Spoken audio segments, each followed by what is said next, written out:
Shalom saudara-saudara, perkenalkan nama saya Yehuda Evan Simanjunta. Selamat datang di Summer Class Devotion.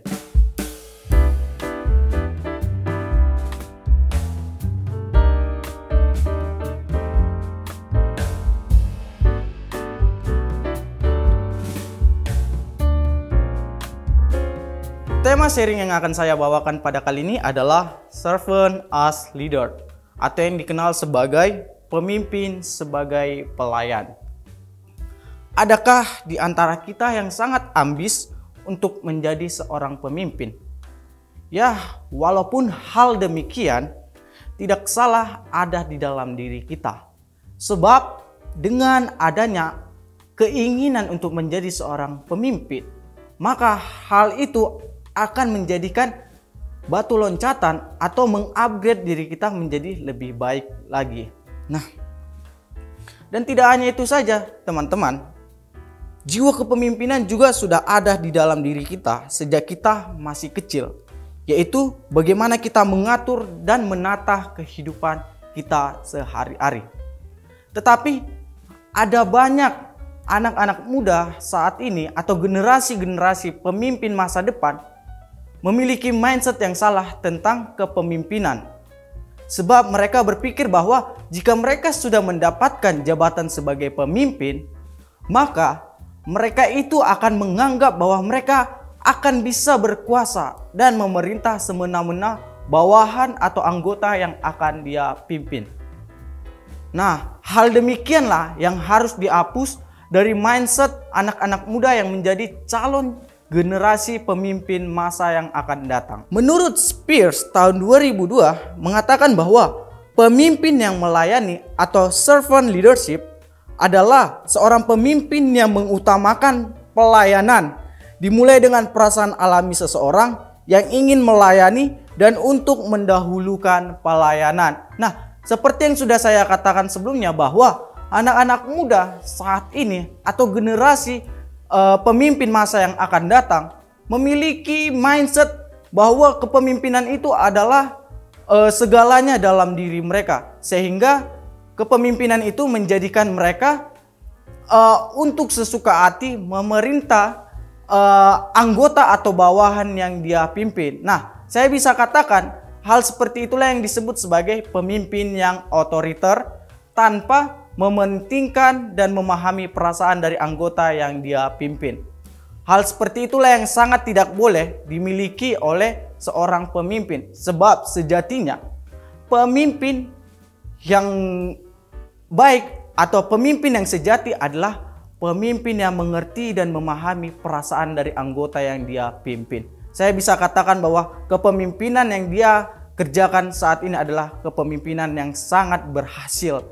Dan dia layak disebut pemimpin yang sejati, ya teman-teman. Nah, saya mau mengajak teman-teman untuk belajar dari dua tokoh di Alkitab yang memiliki hati seorang hamba, walaupun dia memiliki jabatan sebagai pemimpin dalam hidupnya.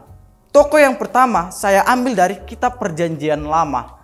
Pasti teman-teman sudah tidak asing dengan yang namanya Musa.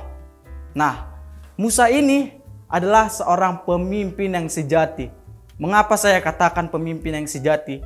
Sebab di dalam diri Musa ada yang namanya hati sebagai hamba, hati sebagai seorang pelayan.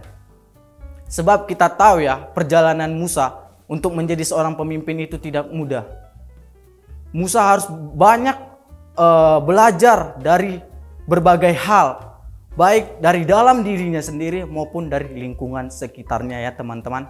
Firman Tuhan berkata dalam Alkitab, tidak ada manusia di dunia ini yang memiliki hati selembut Musa.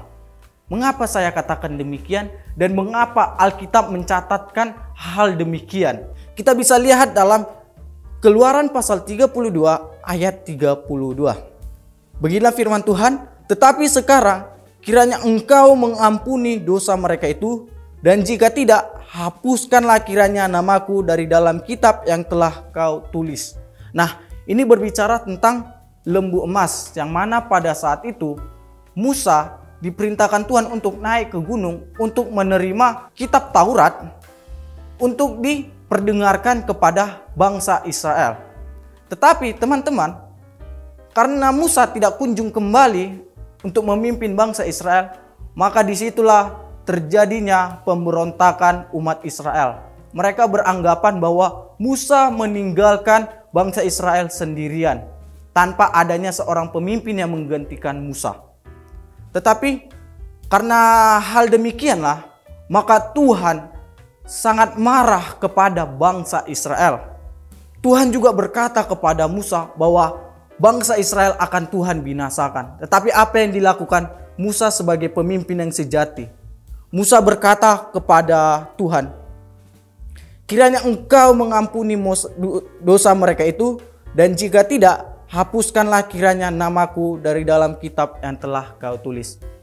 Adakah teman-teman lihat di lingkungan sekitar maupun di dunia luar bahwa ada pemimpin yang memiliki hati seperti Musa, yang merelakan segala-galanya demi kepentingan dari anggota yang dia pimpin? Untuk poin yang kedua, atau tokoh yang kedua yang memiliki jiwa seorang hamba di dalam kepemimpinannya itu adalah Tuhan Yesus. Di mana puncaknya yang benar-benar disebut pemimpin sejati dan memiliki hati seorang hamba adalah Yesus. Contohnya ya teman-teman, yang bisa saya ambil dari teladan dan kehidupan sehari-hari Yesus adalah Yesus lebih memilih untuk melayani kaum marginal atau yang disebut sebagai kaum yang tidak dianggap atau kelompok yang terpinggirkan. Saya mau bertanya kepada teman-teman, adakah teman-teman melihat bahwa ada pemimpin yang memiliki hati seorang hamba sama seperti Yesus, yang mementingkan keinginan atau yang memandang kaum-kaum marginal, kaum yang tidak dianggap atau kelompok yang terpinggirkan saat ini? Saya bisa katakan tidak ada juga. Karena hanya Yesuslah yang memiliki hati yang seperti itu.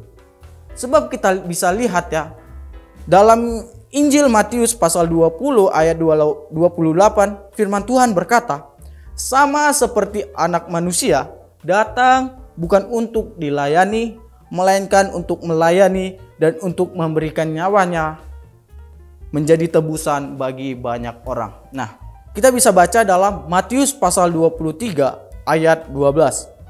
Dan barang siapa meninggikan diri, ia akan direndahkan. Dan barang siapa merendahkan diri, ia akan ditinggikan. Maka milikilah kerendahan hati dalam diri teman-teman.